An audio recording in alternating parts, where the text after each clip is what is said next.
And we have the one. I read this on the schedule, and all I heard is that we got the comedian Nathan Pepperoni coming into the studio. He's got a backing band. Now, we want to do a lot of different kinds of experimental stuff, and comedy can kind of get in that vein occasionally. So, you want to take things over here, Nathan?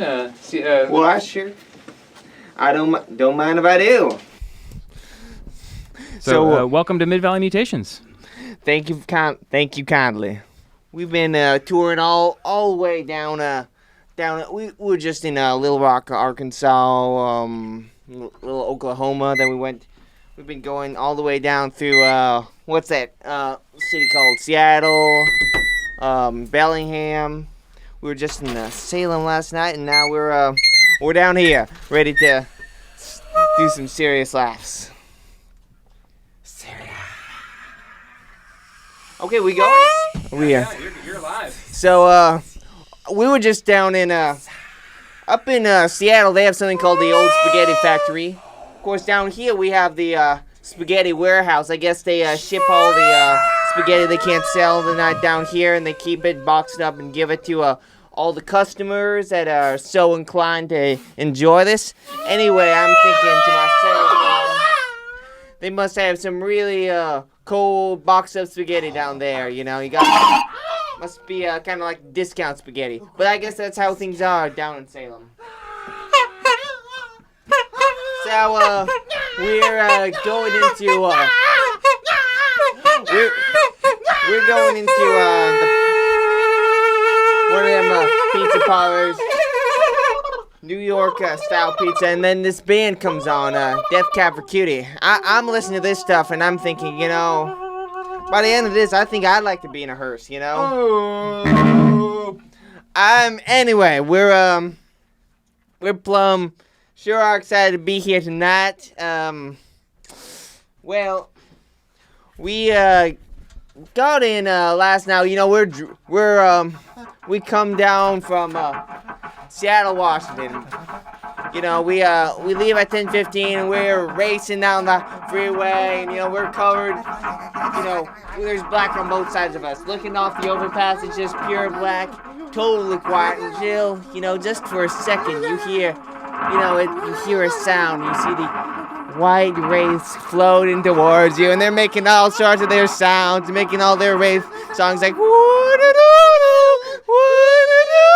and they're covering their shroud and they're gesturing towards you. They say, "No, you get away from me right now. I ain't having none of your stuff. I gotta keep going." And you gotta keep on your path, and you see them, and they still keep coming towards you, beckoning you, mocking you, telling you you want to come in here. And no, we don't. Anyway, we're going down. Let's see. What happened last night? We was pontificating on the bar last night. Apparently, they have a lot of these vegan foods. Now, I'm not much of a vegan. I'm not vegan. I don't wish to bellyache or cause any sort of consternation towards those who are vegans. But I feel like, once you taste real Kentucky beef, there's no going back. You taste that succulent, watery Kentucky beef. There ain't nothing good, plumb near good as that. So I've been living with my cat for a little while now. Now my cat is one of the things about him is he's very wraith-like. He's sort of created out of like a specter, like he's created out of the blackness himself, and he'll come up to you and you'll hear his darkness come towards you, and you feel the light draining out of you, and you're just feeling all this sort of evilness, and you see his darkness come towards you, and that's my cat. Anyway, my cat ain't a fighter. I'd say my cat's more of a confused lover.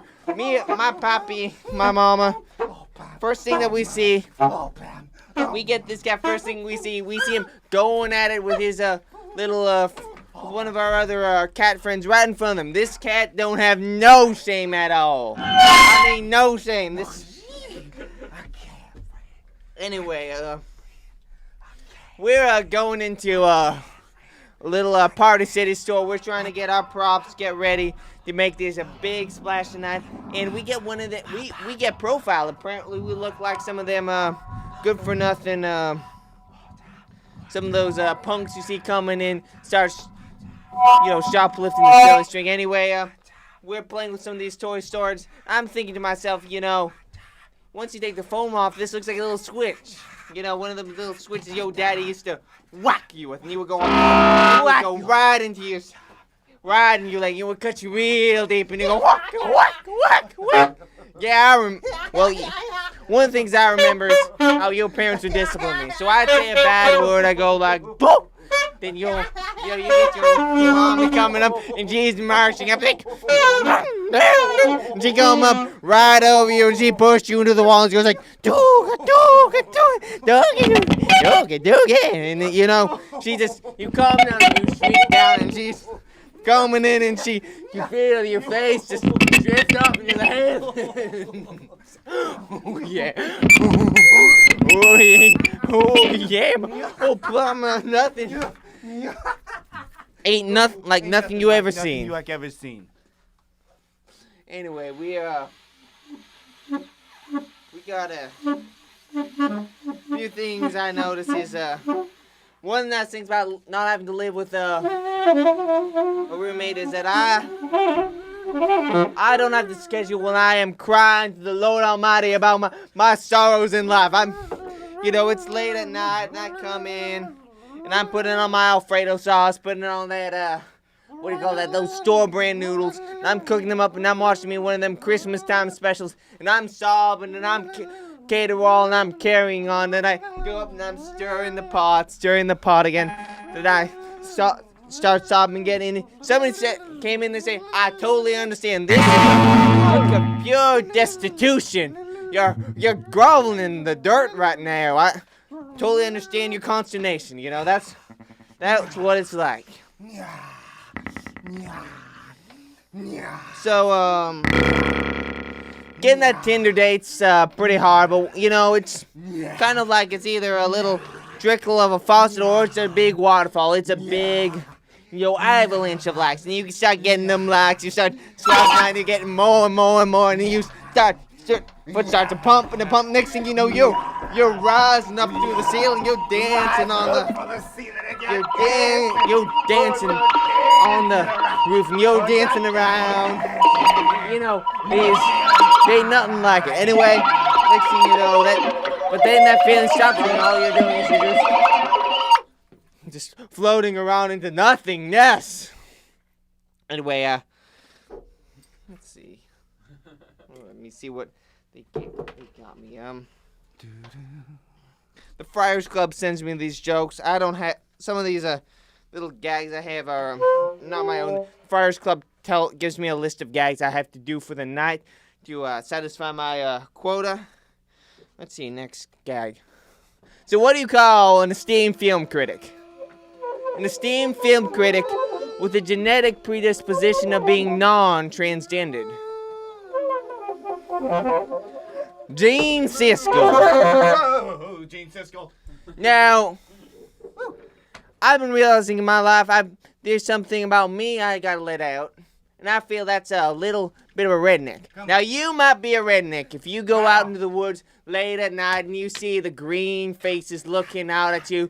They're gesticulating towards you. They're carrying on like that. And then they start to look you into the eyes and they're crawling out into you. Pull into the darkness and the forest and they start dancing upon you. If that happens to you, you might be a redneck. Redneck. So, it's about, let's see, I've been married about 30 years now. One of the things you gotta realize is that it's just not making do. You gotta do with the do. That shit. So we, you gotta make a lot of sacrifices. But I have many children. But one of the things that's starting to worry about me is I'm starting to notice that my hair's falling out. It's coming out here, and then my testicles are starting to shrivel up. I'm realizing that my seed is starting. My seed's starting to dry up. I'm starting to lose my potency. And I'm So they go like, oh, late at night. It's really tough. Cuff. Yeah. Get tough with the cuff. Goop. Goop. Anyway. Let's see, we should have a